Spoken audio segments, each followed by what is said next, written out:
Listen closely. Do you hear that? That's the sound of 10,000 men typing love letters at 2 a.m. to women who will read them while texting someone else.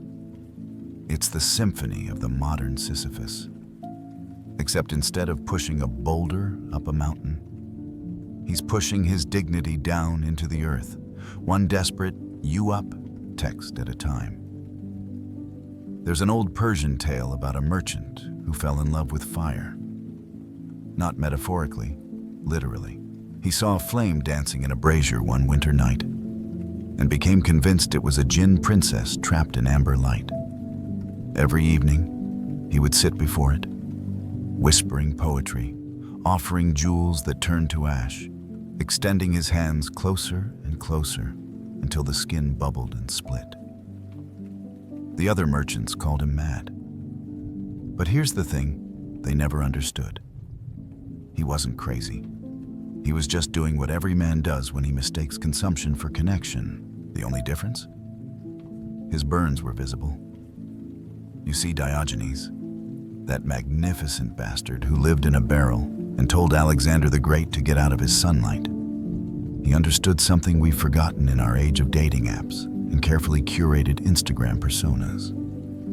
He watched men chase after women the way dogs chase carriages, and he laughed. Not because he hated women, but because he recognized the spectacular stupidity of making your happiness contingent on catching something that, by its very nature, must remain free. The modern man has become a peculiar creature. He downloads 17 dating apps, swipes until his thumb develops a repetitive strain injury, crafts his profile with the precision of a Swiss watchmaker, all to attract someone who will eventually text him, "We need to talk on a Tuesday afternoon." He performs masculinity like a trained seal, balancing the ball of emotional availability on his nose, while simultaneously juggling the hoops of financial success, physical fitness, and mysterious aloofness. And for what? For the privilege of being chosen by someone who's been taught since birth that her value lies in how many seals she can make perform. Here's what they don't tell you in those pickup artist forums that smell of desperation and Axe body spray. The very act of chasing transforms you into prey. You become the rabbit convinced it's hunting the fox, too intoxicated by the chase to notice you're running straight into the trap. Every compromise you make, every piece of yourself you shave away to fit into her ideal. You're not becoming more lovable, you're becoming less human. You're turning into a hologram of desire, a ghost that haunts its own life. Think about it. When was the last time you did something purely for yourself? Not to impress her, not to become relationship material, not to tick off boxes on some imaginary checklist of masculine achievement. When did you last sit in absolute silence without immediately reaching for your phone to see if she's texted back?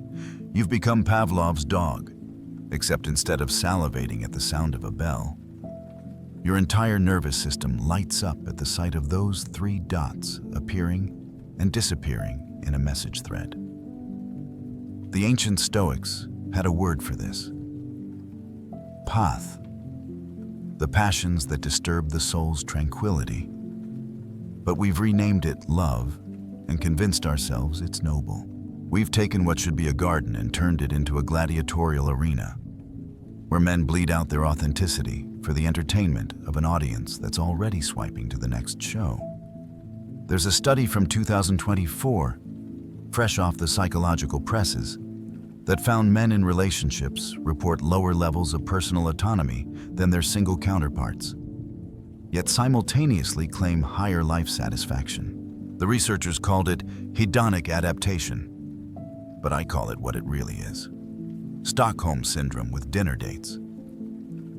You've been held hostage by your own hormones for so long, you've started sympathizing with your captor.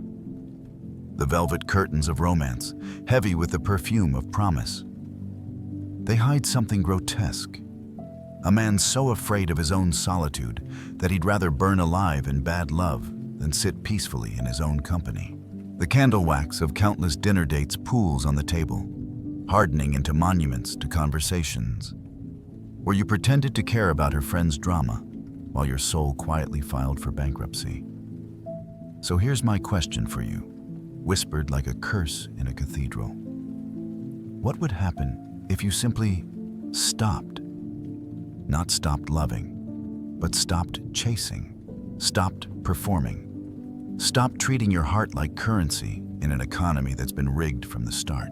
What if, like Diogenes with his lantern, you went searching not for an honest woman or an honest man, but for an honest version of yourself, the one you buried under all that desperate wanting? But perhaps that's too much truth for one sitting. Perhaps you need to believe the fire loves you back.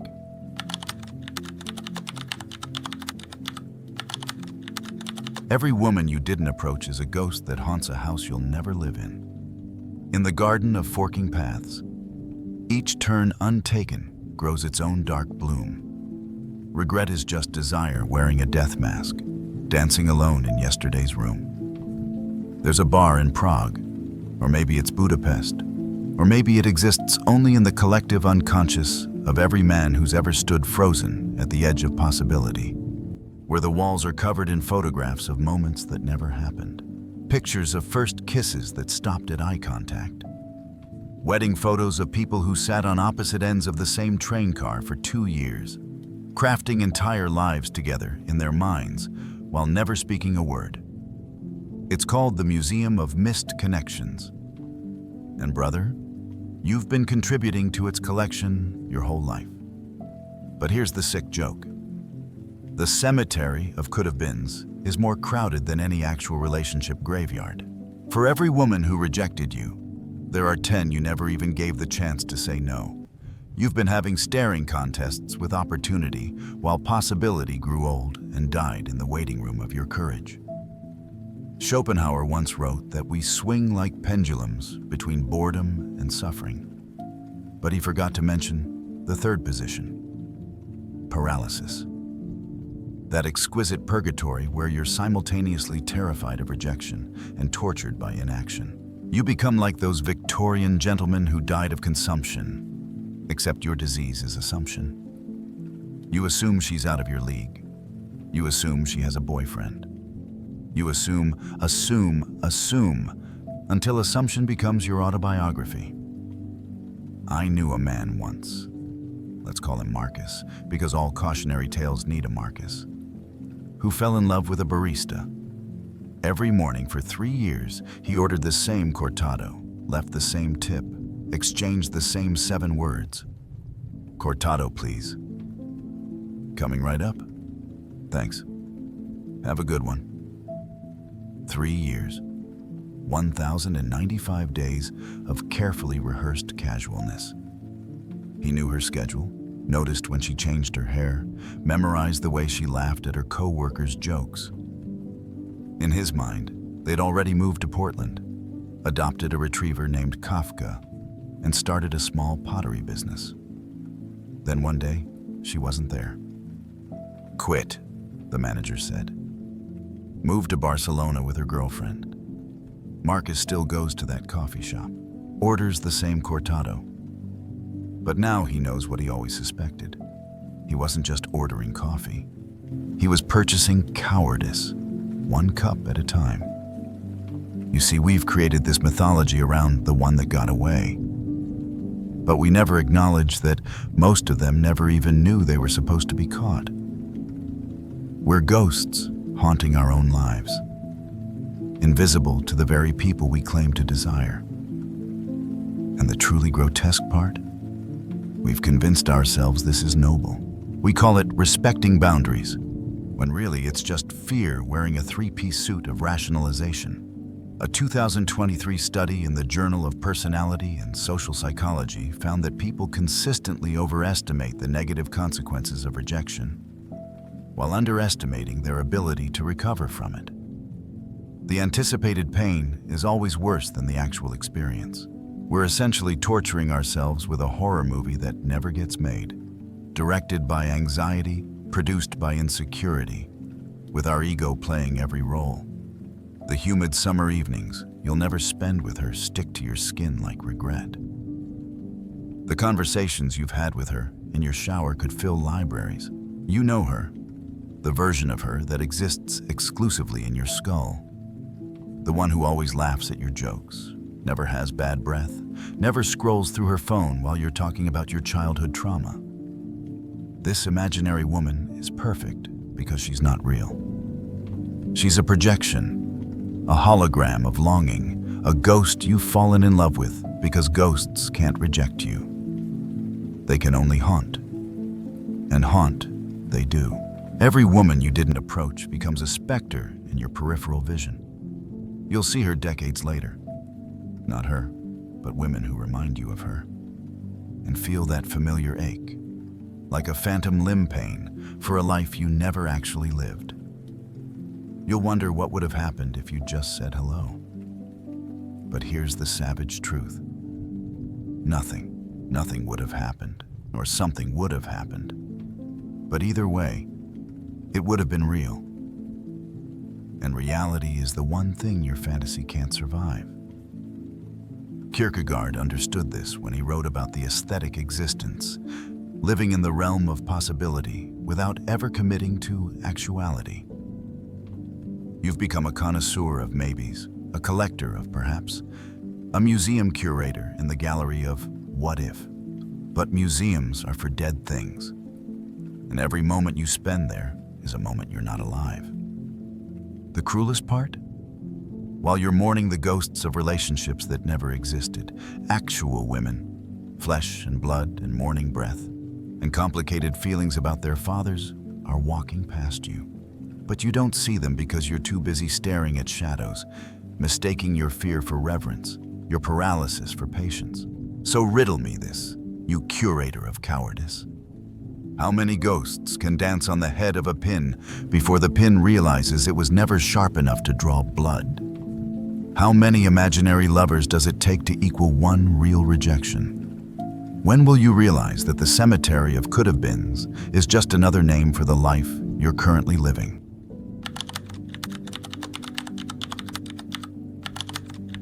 Freedom tastes like copper pennies and loneliness, but slavery tastes like her lipstick. Shh. Lean in close. I'm going to tell you a secret that men whisper to their bathroom mirrors at 3 a.m., but never say aloud in daylight. Sometimes being controlled feels like being loved. There's a Japanese folktale about a bunraku puppet who gained consciousness but chose to keep performing. Every night, he felt the puppeteer's hands inside him, moving his wooden limbs in predetermined patterns, speaking words through his carved mouth that weren't his own. The other puppets, still unconscious, didn't know they were enslaved. But he knew, and he chose it anyway. Because without the puppeteer's hands, he was just dead wood with a painted smile, alone in a prop closet, gathering dust. Sound familiar? You've memorized her coffee order like a prayer. 2 pumps vanilla, oat milk, extra hot, no foam. The rosary of the romantically domesticated. You know which restaurants she'll reject before you even suggest them. You've deleted friends from your phone because she got a weird vibe from them. Your Netflix account has become a shrine to reality shows about people getting married in increasingly absurd circumstances. You haven't watched a single thing you actually wanted to watch in 17 months? But hey, at least you're not alone, right? The modern relationship has become a peculiar form of voluntary servitude. You trade your sovereignty for the promise of consistent sex and someone to list as your emergency contact. But here's what Nietzsche knew when he wrote about the will to power. The moment you surrender your will to another, you don't become half of a whole. You become a fraction of yourself, and fractions, by definition, are always less than one. I once watched a man, successful surgeon, drove a Tesla before it was insufferable to drive a Tesla, sit in a parking lot for 45 minutes because his girlfriend was almost ready to leave her friend's house. 45 minutes in a parking lot, scrolling through his phone, occasionally checking his watch, sending her heart emojis every time she texted, 5 more minutes, babe. This man had literally held human hearts in his hands, had made decisions that determined whether people lived or died. And here he was, a puppet waiting for permission to exist. But here's the truly sick part. He was grateful. Grateful to be needed, even if that need was just to be a taxi service with emotional labor. Grateful to be claimed, even if that claim felt like a leash. We've confused possession with passion, control with care. We've become so terrified of solitude that we'll accept captivity as long as it comes with a goodnight text. The velvet prison of a relationship. Soft walls that you don't realize are walls until you try to leave. She decorates your cage with throw pillows and scented candles from Target, and suddenly it smells too much like vanilla and live, laugh, love to remember what freedom tasted like. Your boys stop calling because you always have to check with her first. Your hobbies atrophy like unused muscles. Your dreams get filed away under maybe someday when she's ready. A 2024 study from the University of Copenhagen found that men in long-term relationships showed decreased activity in the brain regions associated with independent decision-making.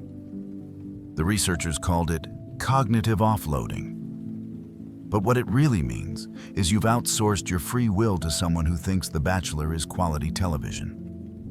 You know what Diogenes did when Plato defined humans as featherless bipeds? He plucked a chicken and declared, "Behold, Plato's human." The savage beauty of that act wasn't just in its humor, it was in its refusal to accept comfortable definitions. But you've let her define you. You're her boyfriend first, everything else second. You're the featherless biped she plucked, except instead of feathers, you lost your edge, your spontaneity, your magnificent, chaotic freedom to be undefined. The strings feel like a hug until you try to move in a direction she hasn't choreographed. Then they become what they always were, instruments of control, wrapped in gift paper and called love. You tell yourself you're choosing this, that compromise is what adults do. But compromise implies both parties are giving something up. What has she surrendered that equals your entire personality? Here's what they never tell you about being alone. It's not the silence that's terrifying. It's the sound of your own thoughts without someone else's voice drowning them out. It's the weight of your own choices without someone else to blame when they go wrong. It's the magnificent, terrible freedom to fail on your own terms rather than succeed on someone else's. The puppet in the Japanese tale? One night the puppeteer died. The puppet waited for those familiar hands that never came. By morning, he was just wood again. But for one brief hour between the death and the dawn, he moved his own strings. Clumsy, uncertain, but his. And in that hour, he lived more than in all his years of perfect performance. So here's my accusation, delivered with the tenderness of a knife between ribs. You're not afraid she'll leave you. You're afraid that if she does, you'll have to admit you haven't been living. You've been performing. And the show? It was never for you.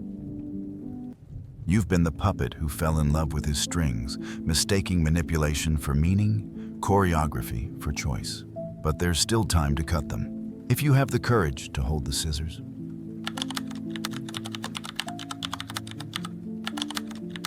Domestication is just another word for forgetting you have teeth. There's a moment, and if you're honest, you'll remember it with the clarity of a scar, when you stopped being dangerous. Not violent, not cruel, but dangerous in the way that wild things are dangerous. Unpredictable, untamed, magnificently indifferent to the world's attempts to categorize you. You traded your howl for a whimper, your hunt for a food bowl, your wilderness for a suburb with good schools and a homeowners association that measures your grass with a ruler. The Lakota have a saying, The wolf that stays too long at the campfire forgets the taste of raw meat. But they don't tell you the rest of the story. How that wolf becomes a dog, and how that dog spends the rest of his life dreaming of forests he'll never run through again. His domesticated heart racing at the distant sound of howling he can no longer produce. You used to be interesting. Remember? Before you learned to moderate your opinions, like a Reddit comment section. Before you started speaking in human resources vernacular, using words like synergy and circle back, without dying inside. You had edges once, sharp enough to cut, rough enough to catch on things. Now you're smooth as a river stone, worn down by the constant flow of compromise until you're palatable enough to skip across the surface of polite society without causing a ripple. I watch men at bars now, not the young ones. They still have their milk teeth. But the ones in their 30s and 40s, wearing their exhaustion like a merit badge. They talk about their wives the way prisoners talk about wardens, with a mixture of resentment and Stockholm syndrome that would be fascinating if it weren't so grotesque. Happy wife, happy life, they say, and laugh like they're not confessing to a murder-suicide pact where they're both victim and perpetrator. The transformation is almost beautiful in its completeness. You go from sending 2 a.m. texts that say thinking of you to setting calendar reminders for anniversary dinners. From spontaneous road trips to asking permission to go to the gym. From reading Bukowski in coffee shops to hiding your credit card statements. You become a domesticated version of yourself, house-trained and neutered, performing tricks for treats, rolling over on command. A 2025 neuroscience study from MIT found something horrifying and hilarious. Men in long-term relationships show similar brain patterns to animals in captivity. The same learned helplessness, the same reduced hippocampal volume, the same diminished stress responses that look like calm but are actually just resignation. You're not relaxed, you're resigned. There's a difference, and it tastes like quiet desperation mixed with craft beer and weekend barbecues. But here's where it gets truly dark, where even I have to light another candle just to push back the shadows. You did this to yourself. No one forced you to file down your canines. No one held a gun to your head and made you trade your leather jacket for a North Face vest. You chose comfort over courage, security over sovereignty. And now you're the wolf who learned to love his cage. Because at least it's warm and the food comes regularly. Diogenes masturbated in public. When criticized, he said, "If only I could satisfy my hunger by rubbing my belly." The absolute madman understood something we've forgotten in our quest to be good men. Authenticity is obscene. Real authenticity, not the Instagram version. It's obscene because it refuses to apologize for its appetites. Refuses to pretend that civilization has conquered nature. Refuses to act like we're anything other than barely evolved apes who learn to wear ties and pretend we don't want to scream. You know what's in your browser history. You know what thoughts cross your mind during the commute. You know the savage, strange, beautiful monster you've buried under layers of social acceptability. But you've buried him so deep, covered him with so much concrete of conformity, that even you've forgotten where you put the shovel. The saddest part? Women don't actually want the domesticated version. Oh, they say they do. They make lists about emotional availability and communication skills, but watch their eyes when a dangerous man walks into the room. Not violent, but wild. Watch how their entire nervous system responds to someone who hasn't been house-trained, who still smells like freedom and bad decisions. They're attracted to the wolf, but they marry the dog, and then spend the rest of the relationship wondering why he won't howl anymore. There's still wildness in you. I can smell it beneath the cologne and the compromise. It's there in the moment between sleep and waking, when you forget who you're supposed to be. It's there in the songs you only sing in the car when you're alone. It's there in the dreams where you're running, not from something, but toward something, though you can never quite remember what when you wake up. The cage is real. But here's the secret they don't want you to know. The door was never locked. You've been pressing against bars that would open if you just tried the handle, but you won't. Because the cage is comfortable now. Because you've decorated it with your achievements and your routines. Because freedom means you might fail, might be rejected, might die alone. And you'd rather die in captivity than live in uncertainty. So here's my dare, whispered like a prayer for the damned. Go howl at something, tonight. Doesn't matter what. Drive to where the city lights end and scream at the indifferent stars. Say no to something you're supposed to say yes to. Say yes to something that scares you. Remember just for a moment what it felt like to have teeth. But you won't. And that's the real tragedy. The wolf who learned to love his cage doesn't even remember he's a wolf.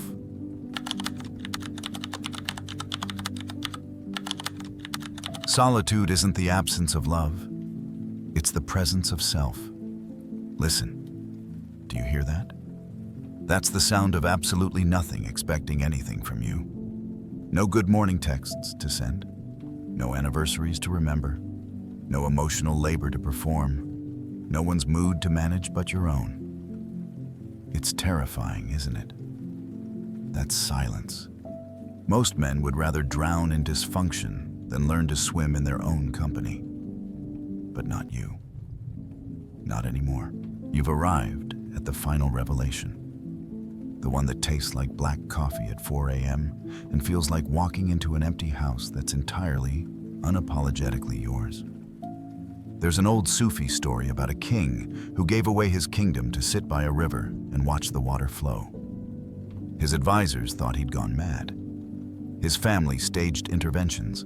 The neighboring kingdoms prepared to invade, certain that a man who would choose nothing over everything must be weak. But the king just sat there, watching the river, and for the first time in his life, he wasn't performing kingship. He was just being. And being, it turns out, is the one thing no one can teach you when you're too busy becoming what others expect. Diogenes lived in a barrel, not because he had to, but because he wanted to prove that a man needs almost nothing to be complete. When Alexander the Great asked him what he desired, Diogenes asked him to move out of his sunlight. Think about that. The most powerful man in the world offered him anything, and all Diogenes wanted was for him to stop casting shadows. That's the kind of sovereign indifference that makes empires nervous. You've been told that being alone means you're broken. That solitude is just loneliness with a philosophy degree. That a man without a woman is like a fish without a bicycle. Wait, that's backwards. But you get the idea. Society has made you so terrified of your own company that you'd rather be miserable with someone else than content by yourself. But here's what they don't want you to discover. Solitude is a superpower disguised as a curse. In solitude, you can eat cereal for dinner without anyone commenting on your nutritional choices. You can watch the same movie 17 times without explaining why. You can sit in absolute silence without someone asking what you're thinking about. You can be inconsistent, contradictory, complex. You can change your mind without a committee meeting. You can fail without an audience. You can succeed without sharing the credit. A 2024 Harvard study on solitude found something remarkable. Men who spent regular time alone showed increased creativity, improved emotional regulation, and, here's the kicker, reported feeling more connected to others when they did socialize. Turns out, you can't give what you don't have. And if you don't have a self, all you're offering others is an echo of their own expectations. But here's where it gets beautiful, where the darkness cracks and something else leaks through. When you stop chasing, something extraordinary happens. You become the still point around which the world revolves. Women notice a man who isn't trying to be noticed. It's like that quantum physics experiment where observing the particle changes its behavior. Except you've stopped observing, stopped wanting, stopped needing, and suddenly you become magnetic in your indifference.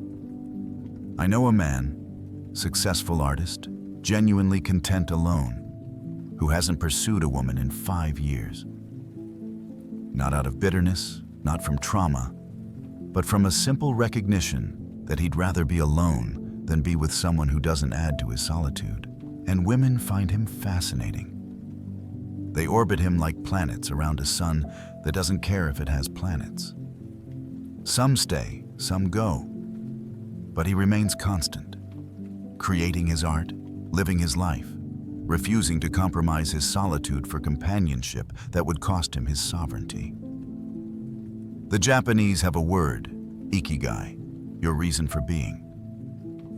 But we've corrupted it in the West, turned it into another productivity hack, another way to optimize yourself for market value. The real ikigai isn't about finding your purpose in relation to others. It's about finding what makes you want to get up in the morning when no one else is watching, when there's no one to impress, when the only audience is the face in the mirror that's finally stopped lying to itself. You can become the king of nothing. And nothing is not emptiness. It's potential. It's the blank canvas that doesn't need to become a painting. It's the silence that doesn't need to be filled with words. It's the Friday night with no plans that doesn't feel like failure. It's the wedding you attend alone and leave early because you want to, not because you have no one to slow dance with during that last song. Here's what Nietzsche knew when he said you must have chaos within you to give birth to a dancing star. That chaos is solitude. It's the place where you're not performing, not pursuing, not pretending. It's where you discover that you're already complete, that you've always been complete, that the void you've been trying to fill with women's approval was actually just the space where your authentic self was supposed to live. The cracked mirror of solitude reflects something truer than any relationship ever could. It shows you what you are when you're not trying to be anything for anyone. And yes, it's lonely sometimes. Yes, there are nights when the bed feels too big and the silence feels too loud. But there's a difference between being alone and being lonely. And once you learn that difference, you become dangerous in the best way possible. Dangerous to a system that depends on your desperation. Dangerous to relationships that require your diminishment. Dangerous to a world that profits from your incompleteness. So here's my final question, offered like a key to a door you're not sure you want to open. What if you're not broken? What if your solitude isn't a problem to be solved, but a throne to be claimed? What if every moment you spend chasing someone else is a moment you're running from the magnificent, terrifying possibility that you might actually be enough? The river Diogenes sat beside is still flowing. The barrel is still empty. The sunlight is still there, waiting for you to stop letting others cast shadows across it. Welcome to the kingdom of nothing. Population, you. And that, my friend, might just be everything.